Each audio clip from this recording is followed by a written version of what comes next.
Hello friends, स्वागत है आप सभी को सीएसएन क्लासेस में। हम आशा करते हैं कि आप लोग अपनी पढ़ाई को बहुत ही अच्छे ढंग से कर रहे हैं। 2026 में जो आप सभी को एग्ज़ाम देना है, तो आज हम उसी में से 20 मोस्ट वीवीआई इम्पोर्टेंट प्यारे बच्चे most VVI important 20 objective question आप सभी के बीच में लेकर आ चुका हूँ। अगर आप सभी लोग इस 20 ऑब्जेक्टिव क्वेश्चन को पढ़ लेते हैं तो यकीन मानिए इस 20 में से 7 या 8 ऑब्जेक्टिव क्वेश्चन आप सभी को सीधा 2026 के एग्जाम हॉल में देखने को मिला है। तो चलिए बिना देरी के क्लास को स्टार्ट करते हैं और आप सभी लोग इस क्लास को पूरा जरूर कीजिएगा और इस 20 ऑब्जेक्टिव क्वेश्चन को जरूर याद कर लीजिएगा। यहाँ पे फर्स्ट क्वेश्चन है, रक्त एवं लोह की नीति का अवलंबन किसने किया था? ऑप्शन ए में है बिस्मार्क, ऑप्शन बी में है विलियम एक, ऑप्शन सी में है मेजनी, ऑप्शन नंबर डी में है हिटलर। तो आप सभी को याद रखना है। अगर आप सभी को आंसर मालूम है तो कमेंट बॉक्स में जरूर बताइएगा इसका आंसर क्या होगा। चलिए मैं बताता हूँ, रक्त एवं लोह की नीति का अवलंबन किसने किया था? तो आप सभी को याद रखना है बिस्मार्क ने किया था।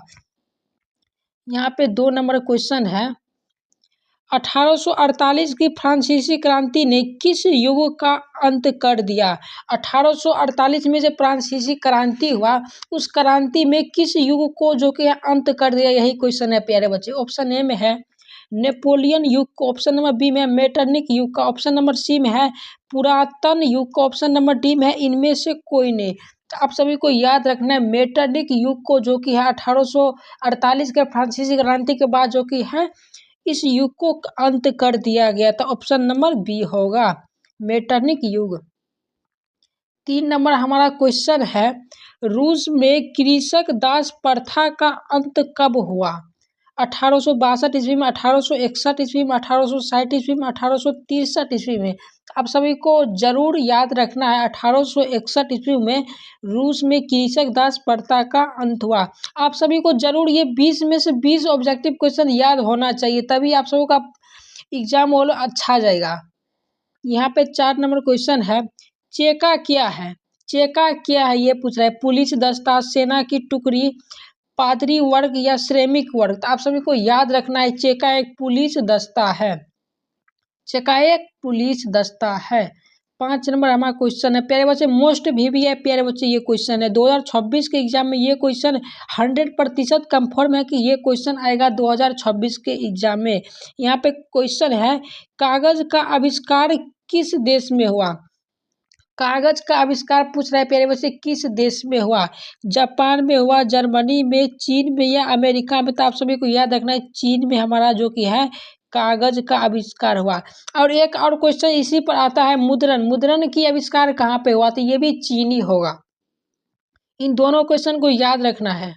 6 नंबर क्वेश्चन है, इंग्लैंड में समाजवाद का जनक किसे माना जाता है?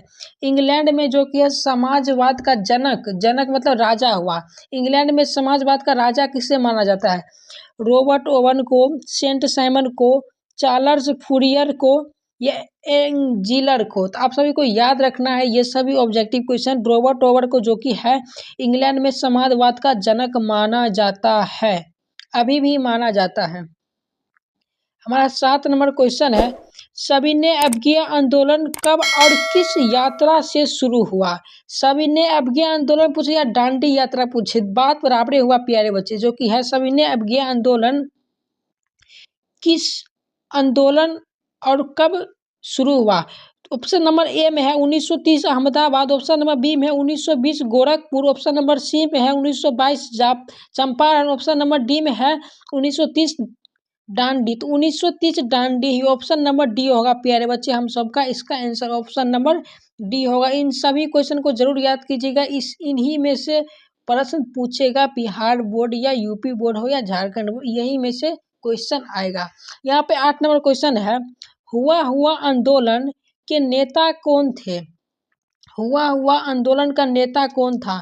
हुइन फूसो, ऑप्शन नंबर बी में है फान चू चिहन, ऑप्शन नंबर सी में है हो ची मिन, ऑप्शन नंबर डी में है फान बाऊ चाओ। तो आप सभी को बिल्कुल भी घबराना नहीं है ऐसे ऐसे क्वेश्चन देख के। हुआ आंदोलन का नेता जो कि था हुइन फूसो था। या ये भी क्वेश्चन आएगा हुआ हुआ आंदोलन का नेतृत्व किसने किया था, तब भी इसका आंसर क्या होगा, हुइन फूसो। अगर आप सभी से ये पूछ दे हुआ हुआ आंदोलन कब चलाया गया या कब स्टार्ट हुआ, आप सभी को याद रखना है 1939 ईस्वी में। 1939 ईस्वी में हुआ हुआ आंदोलन जो कि है स्टार्ट हुआ। ये भी आप सभी को याद रखना है, प्रश्न पूछ सकता है।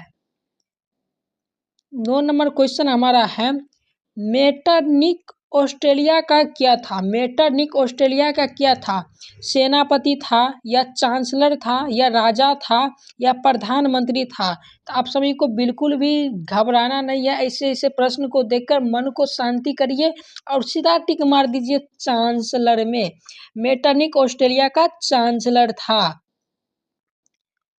वीडियो अच्छा लग रहा होगा तो प्यारे बच्चे लाइक कमेंट और शेयर जरूर कीजिएगा अपने फ्रेंड लोग में, आप भी सीखिए और अपने फ्रेंड को भी जरूर सेंड कीजिएगा, क्योंकि यह 20 मोस्ट भैया चुन चुन कर मैं लाया हूँ ये 20 ऑब्जेक्टिव क्वेश्चन, जो कि आप सभी को जरूर इस 20 ऑब्जेक्टिव क्वेश्चन को याद करना है। एक बात और प्यारे बच्चे में बता, अभी तक मुझे वीडियो से एक भी सब्सक्राइब नहीं मिला है, जो भी सब्सक्राइब मेरा मिला है शॉर्ट से ही मिला है। आप लोग जरूर सब्सक्राइब भी, मेरा फर्स्ट सब्सक्राइबर आप ही बन जाइए वीडियो का। यहाँ पे 10 नंबर प्यारे बच्चे क्वेश्चन पर चलते हैं। 10 नंबर क्वेश्चन है किस युद्ध के बाद जर्मनी का एकीकरण पूरा हुआ, रूसी क्रांति के बाद, क्रीमिया का युद्ध के बाद या पर्सा डेनमार्क के बाद, सेडोओ का युद्ध के बाद। आप सभी को बिल्कुल भी ऐसे ऐसे क्वेश्चन देखकर नहीं घबराना, मैं बार बार बोल रहा हूँ प्यारे बच्चे, किस युद्ध के बाद जर्मनी का एकीकरण जो कि यहाँ पूरा हुआ, तो सेडाओ के युद्ध के बाद। और एक बात और इसमें एक और क्वेश्चन आ सकता है कि सेडाओ का युद्ध कब हुआ। आप सभी को याद होना चाहिए सेडाओ का युद्ध जो कि है 1971 ईस्वी में हुआ।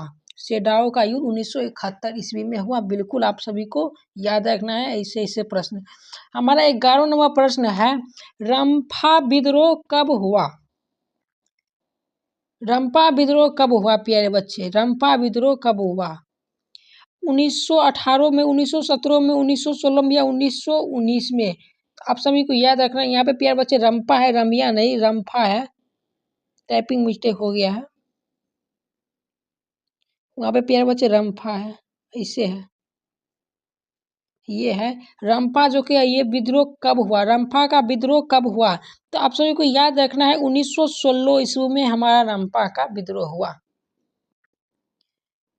12वां नंबर क्वेश्चन है उड़ीसा में 1914 में कौन सा विद्रोह हुआ, रंपा विद्रोह 1916 में हुआ और 1914 ईस्वी में कौन सा विद्रोह हुआ जो कि उड़ीसा में हुआ था, खोर विद्रोह या संथाल विद्रोह या मपला विद्रोह या पाइका विद्रोह। तो आप सभी को याद रखना है उड़ीसा में जो 1914 में विद्रोह हुआ मपला विद्रोह हुआ था। कौन सा विद्रोह प्यारे बच्चे, मपला विद्रोह हुआ था। 13वां नंबर हम सबका प्रश्न है इम्पोर्टेंट है प्यारे बच्चे, बीबीए क्वेश्चन है, ये क्वेश्चन कंफर्म है कि 2026 के एग्जाम में ये क्वेश्चन पूछेगा, कंफर्म है, इस क्वेश्चन को जरूर याद कर लीजिएगा। इंग्लैंड में सभी स्त्रियों एवं पुरुषों को वयस्क मताधिकार कब प्राप्त हुआ, वयस्क मताधिकार पूछ रहा है प्यारे बच्चे, कब प्राप्त हुआ सभी स्त्री और पुरुषों को। तो आप सभी को याद रखना ऑप्शन नंबर ए में है 1918 ईस्वी में, 1917 में या 1914 में या 1924 में। आप सभी को याद रखना है 1918 ईस्वी में सभी पुरुषों और स्त्री को जो कि हम वयस्क मताधिकार बनने का घोषणा किया गया इंग्लैंड में 1918 ईस्वी में। 14 नंबर हमारा क्वेश्चन है न्यूनतम मजदूरी कानून कब लागू हुआ, न्यूनतम मजदूर कानून कब लागू हुआ प्यारे बच्चे, 1948 में, 1952 में, 1950 में या 1947 में। आप सभी को याद रखना है 1948 ईस्वी में न्यूनतम मजदूरी कानून लागू हुआ। 15वां नंबर हमारा क्वेश्चन है सन्यमता आंदोलन किस महानगर में हुआ, सन्यमता आंदोलन किस महानगर में हुआ, न्यूयॉर्क में हुआ, लंदन में हुआ, बम्बई में हुआ, बम्बई या मुंबई प्यारे बच्चे, मुंबई भी हो सकता है, ऑप्शन में मुंबई भी आ सकता है। आप सभी को घबराना नहीं है और सोच समझ कर टिक लगाना है, मुंबई में या मद्रास में। आप सभी को याद रखना है ये जो सन्यमता आंदोलन हुआ यह लंदन में हुआ, लंदन में हुआ। अब हमारा 16 नंबर क्वेश्चन है, गिरमिटिया मजदूर बिहार के किस क्षेत्र से भेजे जाते हैं? गिरमिटिया मजदूर बिहार के किस क्षेत्र से भेजे जाते हैं प्यारे बच्चे, ये प्रश्न है। कोसी क्षेत्र से या पश्चिम क्षेत्र से, कोसी क्षेत्र से या पश्चिम क्षेत्र से या पूर्वी क्षेत्र से या मगध क्षेत्र से। तो आप सभी को याद रखना है गिरमिटिया मजदूर दिवस जो कि है पश्चिम क्षेत्र से भेजा जाता है। अगर आप सभी से पूछ ले गिरमिटिया मजदूर किसे कहा जाता है, तो आप सभी को याद रखना है अनुबंधित मजदूर को कहा जाता है गिरमिटिया मजदूर। ये भी प्रश्न बनता है। हमारा नेक्स्ट क्वेश्चन 17 नंबर प्रश्न है, ब्रेंट वुड्स सम्मेलन किस वर्ष हुआ? ब्रेंट वुड्स सम्मेलन किस वर्ष हुआ? 1944 में हुआ, 1946 में, 1945 में या 1943 ईस्वी में? तो आप सभी को याद रखना है 1944 ईस्वी में हमारा ब्रेंटन वुड्स सम्मेलन हुआ, 1944 ईस्वी में हुआ था।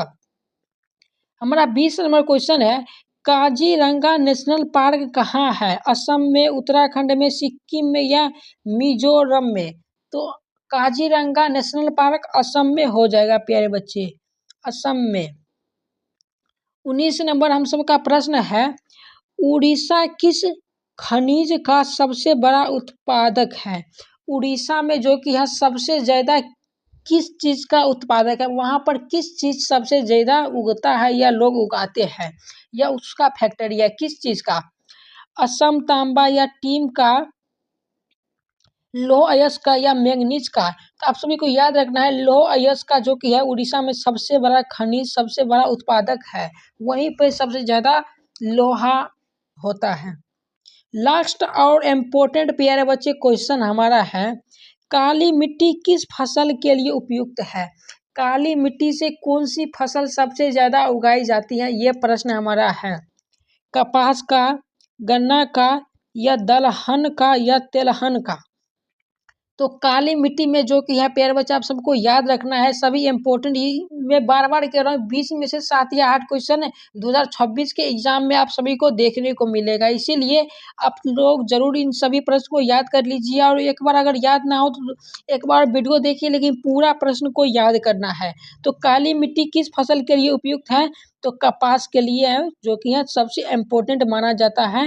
माना जाता नहीं प्यारे बच्चे, है काली मिट्टी जो कि है कपास के लिए सबसे ज़्यादा इम्पोर्टेंट है। तो आप लोग ज़रूर बताइएगा वीडियो कैसा लगा, और ऐसे ही वीडियो अगर आप चाहते हैं बार बार मैं लाऊं, तो नेक्स्ट वीडियो हमारा जो कि है साइंस में लाएंगे। साइंस में 20 ऑब्जेक्टिव क्वेश्चन ही लाएंगे, एमसीक्यू जो कि है चुन चुन कर मैं लाऊंगा 20 objective question, most VBA objective question.